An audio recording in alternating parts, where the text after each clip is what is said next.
Sveiki. Noriu su jumis keliomis mintimis pasidalinti. Ir nuoširdžiai tikiu, kad tai gali atnešti jūsų gyvenimą vėjų ir požiūrių kampų kitokių. Taigi, pagrindinis dalykas, kuo noriu su jumis pasidalinti, tai yra apie lūkesčius, kuriuos mes pasauliui turime, ką mes projektuojame į kitus. Ir jeigu mes turime kažkokią kalbą, kažkokį formatą, kurį mes priimam kaip tiesą, kaip vienintelį teisingiausią būdą būti, tai mes projektuojame visą tą dalyką į kitus ir tikimės, kad jie bus tose pačiose bangose ir gyvens tose pačiose aktualijose, kaip ir mes. Tačiau žmonės yra skirtingi. Skirtingas jų likimas, skirtinga branda, vertybės, požiūriai ir tralala. Esmė yra tame, kad gali stovėti du žmonės šalia, bet dėl skirtingų pažiūrų, skirtingų suvokimų, jie tą akimirką patirs labai skirtingai.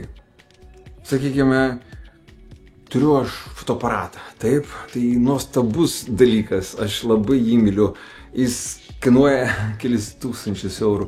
Ir esmė tame, kad jeigu žmogus ateina ir sako, Kestai, man gyvenime trūksta pinigų, aš noriu kažkokį tai veiklą vystyti, kuri padėtų man sumokėti už komunalinius ir maistą nusipirkti ir taip toliau.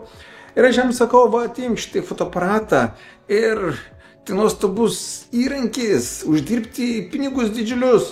Tiesiog imkis, naudokis ir padaryk savo gyvenimą stebuklu. Bet žmogus pasakys, žiūrėk, aš neturiu pašaukimo fotografuoti. Aš neįsivaizduoju nei kas tas išlaikymas, nei kas tas ISO, nei kas ta diafragma, nei židinio nuotolis. Apie ką visą tai? Plius man reikia dar žinoti, ką fotografuoti, kaip fotografuoti.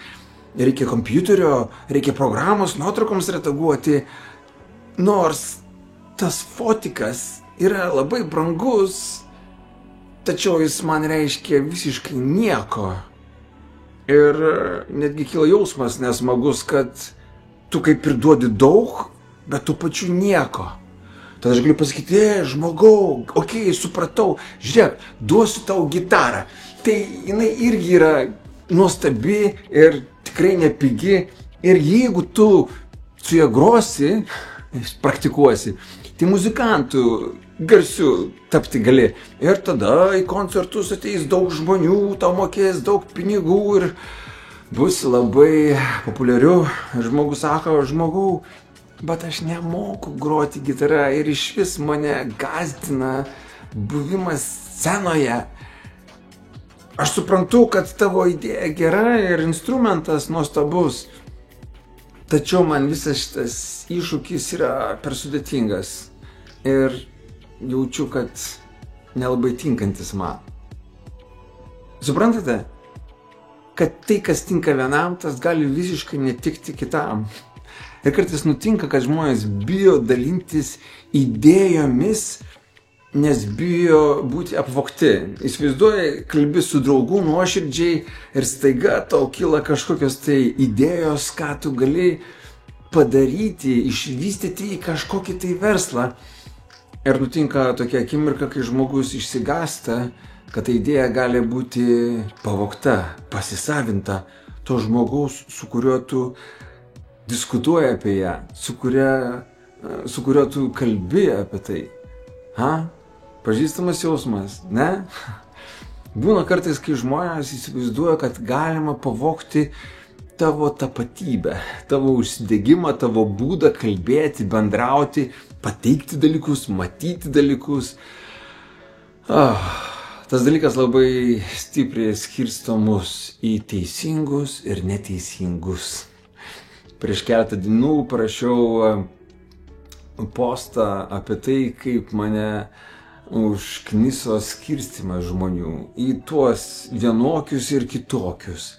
Ir paminėjau tai, kad man jau nebesvarbu, ar žmogus blaiviai gyvena, ar svaiginasi ten savo puokštėmis visokių tai savo kokteilių unikalių. Ir pagrindinė idėja yra tame, kad gerai, man pasisekė, aš randu džiaugsmą blaivybėje, aš randu krūvą visokių veiklų, kurios man padeda, kuriuose aš save randu ir man stogą rauna nuo visų tų dalykų. Ir aš esu laimingas, būdamas savom tokiam tikram, autentiškam, nevaldomam blaivume, tačiau ne visi gali išbūti tame. Kažkam tai nuo tokių uragano minčių gali visiškai nurauti stogą, jie pervargsta ir jie nebepavelka kojų ir nebesusitvarko savo kambarių, namų, indų nebeišsiplauna, maisto nebesugeba pasigaminti ir jie gaunasi tokie kaip perpildyti galimybėmis, bet jiems trūksta jėgų padaryti veiksmą, nes jie sudegino save visų tų minčių uraganų. Tai va, ką aš bandau tom pasakyti, kad kol jūs nepabūte kitų žmonių batuose, jų kelyje, tol jūs nelabai galite suprasti, ar jiems tinka tai, kas tinka jums. Ir tai yra labai nuostabu, kad jūs padėti norite, bet kaip toje pasakoje apie lapę ir gervę, kur viena kitą kvietė į svečius ir pateikdavo maistą, parinkdamos indus tokius keistus. Lapė davė gervei maistą lėkštėje ir gervė su ilgu snapu nesugebėjo to maisto lesti, o kai lapė buvo pakviesta pas gervę, gervė supylė visą maistą į vazą, nes gervei su snapu yra labai paprasta valgyti iš vazų, o lapė įkišo savo snapą ir nesugebėjo netgi prasižioti, nes tai buvo daugiau gervių stiliui sudėliotas dalykas, kaip maitintis. Ir man darosi labai liūdna kartais, kai aš suprantu, kad žmonės turi tuos pačius poreikius. Jie nori bendrystės, jie nori bendrumo, jie nori jaustis gerai, jie nenori jaustis blogai, jie nenori jaustis vieniši, nori būti priimti, mylimi, kviečiami, laukiami. Ir tai yra pas visus žmonės. Tik tais vieni randa tokį būdą, o kiti randa tokį būdą. Vieniems yra kuklu. Aš vienąkart konsultavau chirurgą, kuris turi priklausomybių ir jisai sako, man sunkiausia dalis mesti savo priklausomybę yra tame, kad aš pats savo labai patinku, kai būnu tame formate. Aš būnu drąsus, galiu užkalbinti visus, visi juokiasi, visi sako, koks tu nuostabus. Ir tai ir yra dalykas, ką žmogus prisiriša, prie ko prisiriša ir sako, aš noriu būti toje rolėje, toje būsenoje. O kai būnu blaivas, aš būnu kuklus, aš nekalbu, aš kuklinuosi, tyliu. Taip, būtent tai yra, kaip mes galim pasakyti tam žmogui, ne, tu privalai būti tame pilkam kuklume, neišdrįsime, baimėje ir tokia tavo, karma, dėja. Bet aišku, mes galime sukurti aplinką tokiems žmonėms, kuriuose jie jaustųsi drąsūs eksperimentuoti, jiems galėtumėm ranką savo paduoti, nutrauktą, išprotėjusią ir sakyti, einam šokti, einame, judėti, kelti rankas į viršų, klibėti, kvailas nesąmonės daryti ir visą šitą kažkokio susastingio ir pilkumo, kuklumo šmėklą iš savęs išvaryti, išstumti. Ta kritika, kuris sako pastoviai, tu nepakankamas, tau nepavyks, tau nesigaus, geriau tu nustok, nedaryk, nes kam tai, juk pasijuoks, juk nesupras, išjuoks ir visa kitka. Bet tai yra netiesa. Visas tas nesąmonės mes nešiojame nuo vaikystės, savo galvose.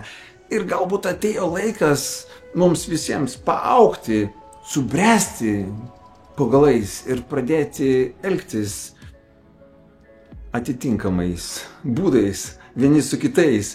Suprasti tai, kad netgi tie, kurie svaiginasi, ieško ryšio. O tie, kurie blaivūs, jie ieško ryšio su savo sveikata. Ir mes negalime smerkti vienos pusės arba kitos, nes kas mes tokie, kad galėtumėm tai daryti. Bet kai mes įsigiliname į esmę, ko žmonės siekia, koks jų poreikis, tada mes pradedame suprasti, apie ką reikia kalbėti, su kuo, su kokiamis jų baimėmis vidinėmis reikia mums diskutuoti, kad juos paleistų. Ir tam reikia nemažai juos asistuoti.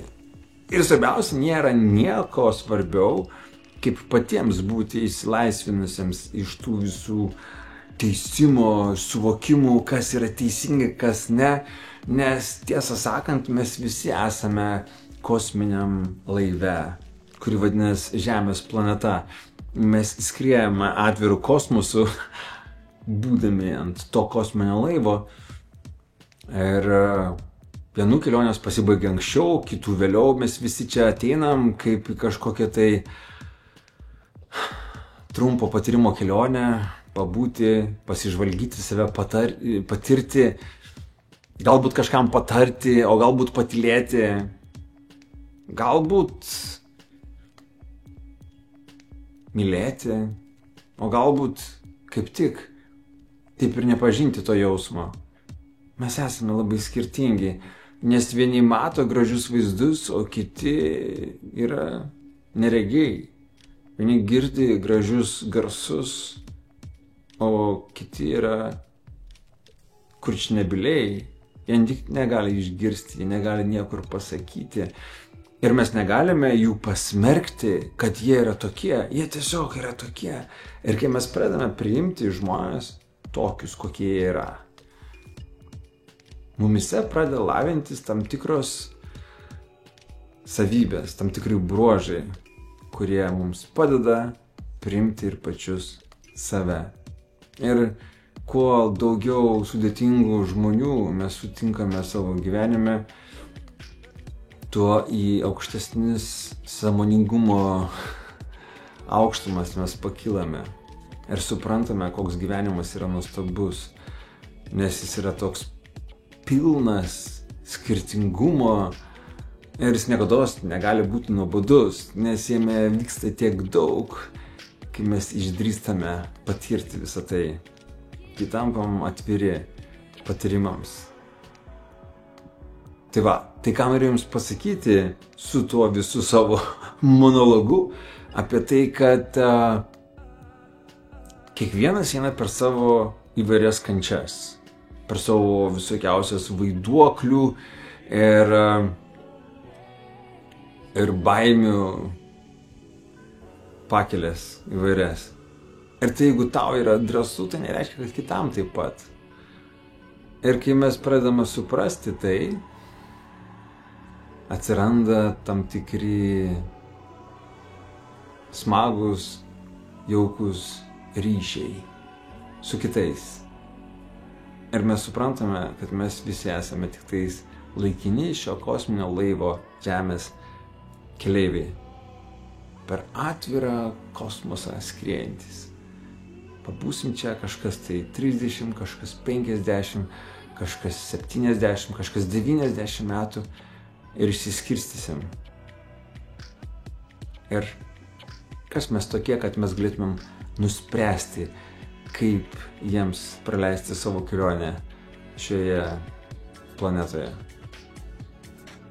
Ir svarbiausia, jeigu jūs leisite savo būti tokiais ne super teisingais, o paprastais, nuoširdžiais, galbūt jūsų savikritika biškelį aprims ir nustos jūs graužti. Todėl ramybė ir džiaugsmas jumise atgims. Tai tiek. Gražaus jums vakaro.